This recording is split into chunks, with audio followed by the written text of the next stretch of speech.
Hello friends, வணக்கம். Welcome to Sarguna சமையல்.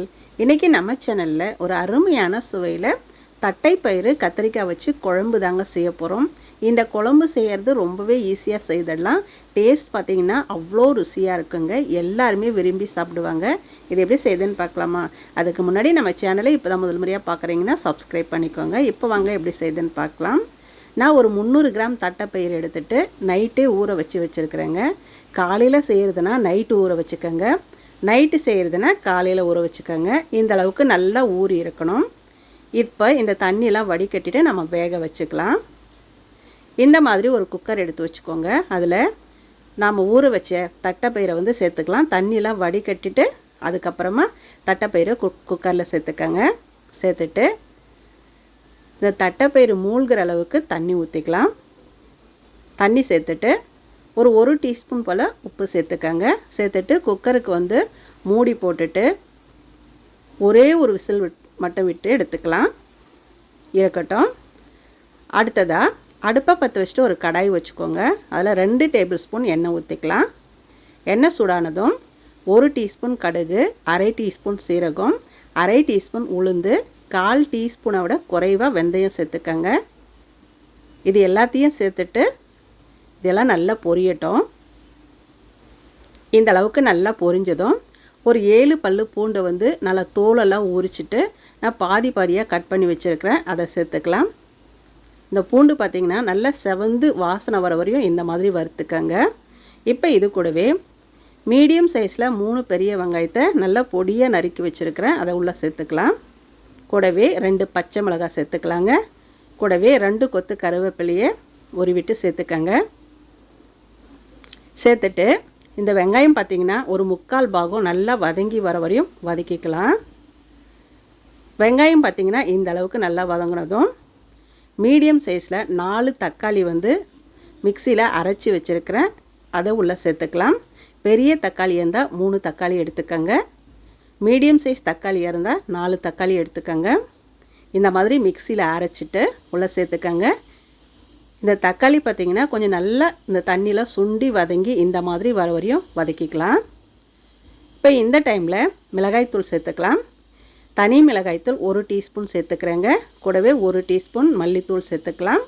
கூடவே வீட்டில் அரைக்கிற குழம்பு மிளகாய்த்தூள் 1 டீஸ்பூன் சேர்த்துக்கிறேங்க. இது சேர்த்து செய்யும்போது குழம்போட டேஸ்ட் ரொம்ப நல்லாயிருக்கும்.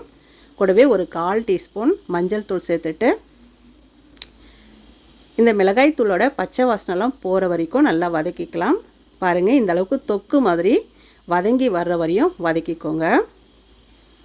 இந்த டைமில் ஒரு 4 கத்திரிக்காய் கட் பண்ணிவிட்டு இந்த மாதிரி தண்ணியில் போட்டு வச்சுருக்குறேங்க. கத்திரிக்காயை எப்போவுமே கட் பண்ணிவிட்டு தண்ணியில் போட்டு வைக்கும்போது கருத்து போகாமல் இருக்கும். இப்போ இந்த கத்திரிக்காயை எடுத்து உள்ளே சேர்த்துக்கலாம். எல்லாத்தையும் சேர்த்துட்டு இந்த கத்திரிக்காய் பார்த்திங்கன்னா ஒரு 2 நிமிஷத்துக்கு நல்லா வதக்கிக்கலாம். இந்த கத்திரிக்காய் கொஞ்சம் நல்லா வதங்கி வர வரையும் நம்ம வதக்கிக்கலாம். பாருங்கள், கத்திரிக்காய் நல்லா வதங்கிடுச்சு. இந்த டைமில் நம்ம வேக வச்சோம் இல்லைங்களா தட்டைப்பயிறு, அதை உள்ளே சேர்த்துக்கலாம். அந்த தண்ணியோடவே சேர்த்துக்கங்க. தட்டைப்பயிறு வேக வச்ச தண்ணியோடையே குழம்புல சேர்த்துக்கங்க. அதோட டேஸ்ட் ரொம்ப நல்லாயிருக்கும். தண்ணியை ஊற்றிட வேண்டாம். தட்டைப்பயிறு சேர்த்துட்டு ஒரு முறை நல்லா கலந்துக்கங்க. இந்த தண்ணி போதாது.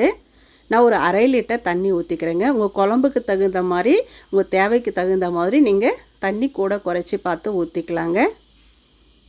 தண்ணி ஊற்றி நல்லா கலந்து விட்ட பிறகு ஏற்கனவே தட்டைப்பயிறு வேக வைக்கிறதுக்கு உப்பு சேர்த்துருக்கோம். அதனால் கரெக்டான அளவு பார்த்து சேர்த்துக்கங்க. இப்போ ஒரு 3/4 டீஸ்பூன் நான் உப்பு சேர்த்துக்கிறேன்.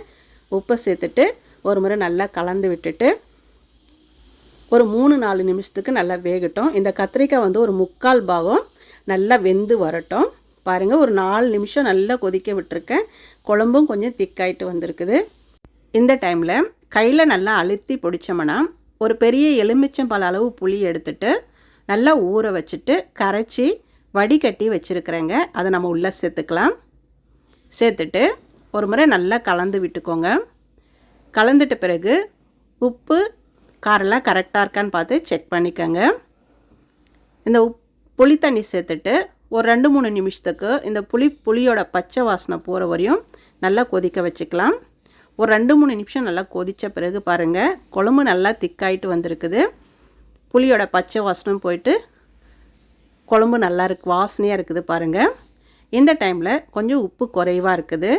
ஒரு 1/2 டீஸ்பூன் போல் உப்பு சேர்த்துக்கிறேன். சேர்த்துட்டு கடைசியாக பொடி பொடியாக நறுக்கின கொத்தமல்லி இலைகளையும் சேர்த்துக்கலாங்க. சேர்த்துட்டு ஒரு முறை நல்லா கலந்து விட்டுக்கோங்க. அவ்வளோதாங்க, அட்டகாசமான சுவையில் கத்திரிக்காய் தட்டைப்பயிறு குழம்பு சூப்பராக தயாராகிடுச்சு பாருங்கள். கத்திரிக்காய் தட்டைப்பயிறு இருந்தால் மிஸ் பண்ணாமல் நான் செய்த மாதிரி இந்த மாதிரி ஒரு முறை செய்து பாருங்கள்.